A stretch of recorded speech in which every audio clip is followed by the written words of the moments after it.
Hello students, देखिए प्रबंध अंकेक्षण क्या है, वित्तीय अंकेक्षण से किस प्रकार ये अलग है या डिफरेंट है। थोड़ा सा इसका व्यापक रूप होता है और वित्तीय अंकेक्षण का थोड़ा सा सीमित क्षेत्र होता है। तो इसके बारे में बात अपने कल हुई थी। और अब आगे देखिए प्रबंध अंकेक्षण के उद्देश्य, किन उद्देश्यों को लेकर प्रबंध अंकेक्षण चलता है। उसमें नंबर 1 है प्रबंध की योग्यता की जांच।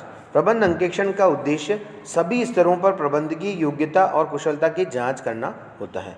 इसके अंतर्गत ये देखा जाता है कि प्रबंधकों के सभी स्तरों पर कुशलता है तथा वे अपने कर्तव्यों के निष्पादन में इसका उपयोग भी करते हैं या नहीं करते या कम करते हैं। मतलब प्रबंध की योग्यता की जांच करना इसका उद्देश्य होता है। नंबर 2 है व्यवसाय की ताकत का विश्लेषण।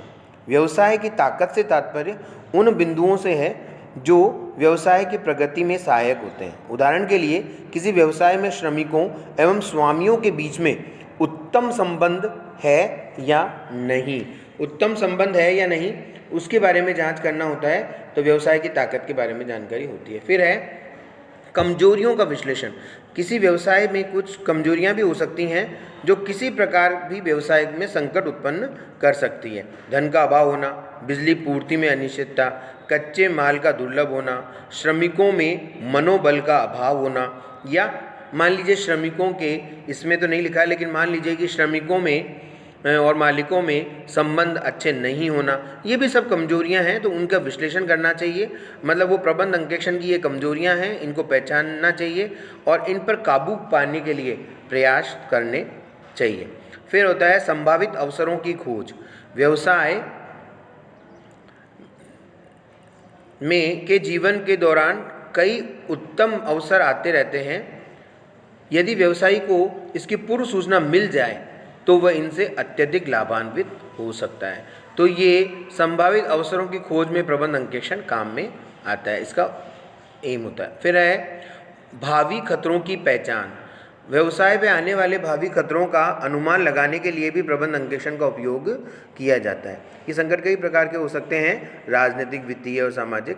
थोड़ा सा प्रबंध अंकेक्षकों को इन सब बातों की जानकारी करके और भावी खतरे अगर उस व्यवसाय पर आने वाले हैं तो उसको बताना चाहिए और उनकी पहचान करके, ताकि वो उन खतरों को सहन करने के लिए, उन जोखिम को सहन करने के लिए तैयार रहें। अनावश्यक हानि की समाप्ति। व्यवसाय में श्रम एवं सामग्री के संबंध में कई प्रकार की क्षति होती रहती है। इस क्षति के कारणों को प्रकट करने, उन्हें नियंत्रित करने के लिए उपाय सुझाने में प्रबंध अंकेक्षण का लाभकारी उपकरण सिद्ध हुआ है। फिर निष्पत्ति मूल्यांकन। प्रबंध अंकेक्षण के अंतर्गत ये जांच की जाती है कि व्यवसाय के विभिन्न स्तरों पर विभिन्न घटकों तथा व्यक्तियों की निष्पत्ति संतोषप्रद रही है या नहीं।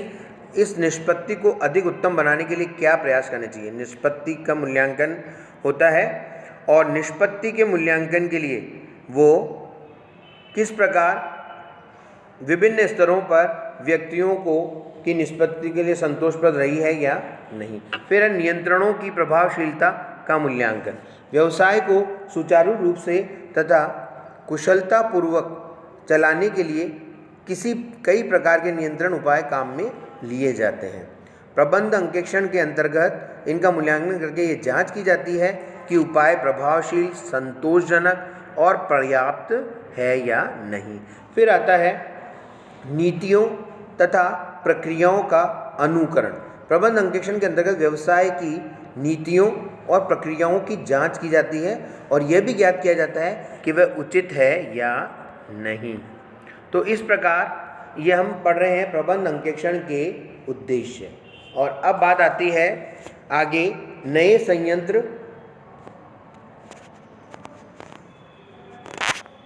संयंत्र आदि की खोज। प्रबंध अंकेक्षण के अंतर्गत जांच की जाती है कि क्या बाजार में नए संयंत्र और उपकरण आ गए हैं, क्या उन संयंत्रों में उपकरणों को बदलना, मतलब पुराने संयंत्रों में उपकरणों को बदलना ठीक होगा इस व्यवसाय के लिए, क्या इसकी कार्यक्षमता पर प्रभाव पड़ेगा, क्या इसकी कार्यकुशलता बढ़ेगी नए संयंत्रों से, और नए संयंत्रों से अगर कार्यकुशलता बढ़ेगी तो लागत कितनी बढ़ेगी, ये भी पूरी जानकारी प्रबंध अंकेक्षण के अंतर्गत की जाती है। फिर आता है व्यवसाय के लाभों की जांच। प्रत्येक अंकेक्षण के अंतर्गत यह जांच की जाती है कि क्या व्यवसाय में उतने ही लाभ कमाए हैं जितने अपेक्षित थे, जितना अपेक्षित था उस व्यवसाय के लिए क्या उतने लाभ कमाए, यदि नहीं तो क्या कारण रहे, उनका विश्लेषण किया जाना चाहिए। फिर आता है रिपोर्ट प्रणाली। संगठन के विभिन्न स्थलों से प्रबंधकों तक की रिपोर्ट प्रणाली वैज्ञानिक है तथा ये व्यवसाय के समस्त पहलुओं में व्याप्त है। इसमें सुधार के लिए संभावित उपायों का सुझाव देना भी प्रबंध अंकेक्षण का प्रयोजन है, उद्देश्य है। फिर आता है उद्देश्यों का मूल्यांकन। प्रबंध अंकेक्षण के अंतर्गत यह भी निर्धारित किया जाता है कि संस्थान के साधनों को ध्यान में रखते हुए प्रबंधकों के उद्देश्य जो हैं वो पर्याप्त है या नहीं। मतलब जिस प्रकार किसी व्यवसाय में जो संस्थान में साधन होंगे उद्देश्य उन पर भी डिपेंड करते हैं, तो प्रबंधकों के उद्देश्य उनके अकॉर्डिंग पर्याप्त है या नहीं तथा उन उद्देश्यों को किस सीमा तक प्राप्त किया जा सकता है। अगर उनको उद्देश्यों को प्राप्त करने में कठिनाइयाँ आ रही हों तो उनका विश्लेषण करना चाहिए और उनको दूर करने के लिए सुझाव देना भी प्रबंध अंकेक्षण का उद्देश्य है। योजनाओं की जांच। संस्थान में लागू की गई योजनाएं संस्थान के उद्देश्यों के अनुरूप है या नहीं। इन योजनाओं के क्रियान्वयन में किस सीमा तक सफलता मिली है अथवा इनके मार्ग में आने वाली बाधाओं को किस प्रकार दूर किया जा सकता है। तो इस प्रकार संक्षिप्त में हम कह सकते हैं कि प्रबंध अंकेक्षण का उद्देश्य प्रबंध की कार्य कुशलता का मूल्यांकन करना है और उन उपायों पर प्रकाश डालना है जिनके भविष्य में कुशलता में वृद्धि की जा सके। तो इस प्रकार ये है प्रबंध अंकेक्षण के बारे में, उसके क्या उद्देश्य, किन उद्देश्यों को लेकर प्रबंध अंकेक्षण करवाना चाहिए और प्रबंध अंकेक्षण के क्या उद्देश्य होते हैं। Thank you.